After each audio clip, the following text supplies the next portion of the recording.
राजस्थान के पूर्व मुख्यमंत्री अशोक गहलोत ने लोकसभा में नेता प्रतिपक्ष राहुल गांधी के कोलंबिया में दिए गए हालिया बयानों पर कहा, जब कभी भी राहुल गांधी बाहर गए हैं तो वे अपनी बात कहते हैं।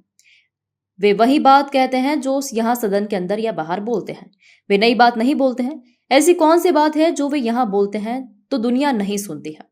इनके भाजपा कहने का कुछ नहीं है, इसलिए इस प्रकार की बात करते हैं जिससे जनता भ्रमित हो जाए। ये नई बात नहीं है, ये नई बात नहीं है।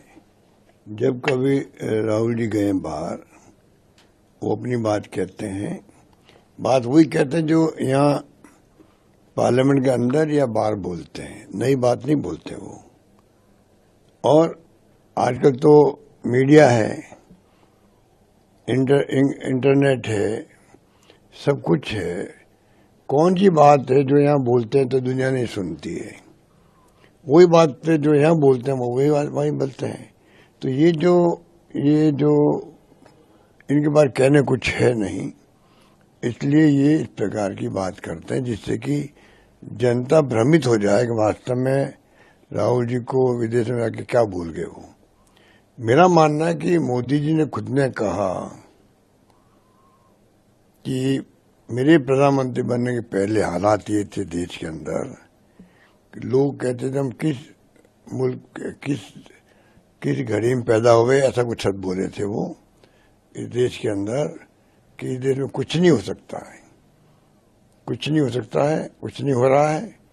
और पता नहीं ऐसा सब काम लिए जो बहुत ऑब्जेक्शनेबल था उस वक्त में कि कहाँ हम पैदा हो गए, इस प्रकार से मायने उसके ये थे।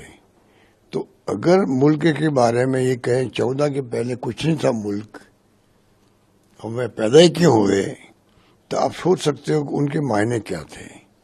तो पब्लिक को इस प्रकार भ्रमित करने का काम इसलिए करते हैं कि बहुत घबरा गए हैं। और राहुल गांधी जिस प्रकार अटैक कर रहे हैं, चाहे वो वोट चोरी का हो, बेरोजगारी का हो, महंगाई का हो या ध्रुवीकरण का हो, अब लोग धीरे धीरे सब समझ गए बातों को कि हमें ध्रुवीकरण के नाम पे बिना मतलब में भ्रमित किया जा रहा है। तो घबरा करके इस प्रकार के आरोप लगाते राहुल गांधी पर। वो कोई नई बात नहीं बोलते जो कि पहली बार बोली हो वहां पर, ये मेरा मानना।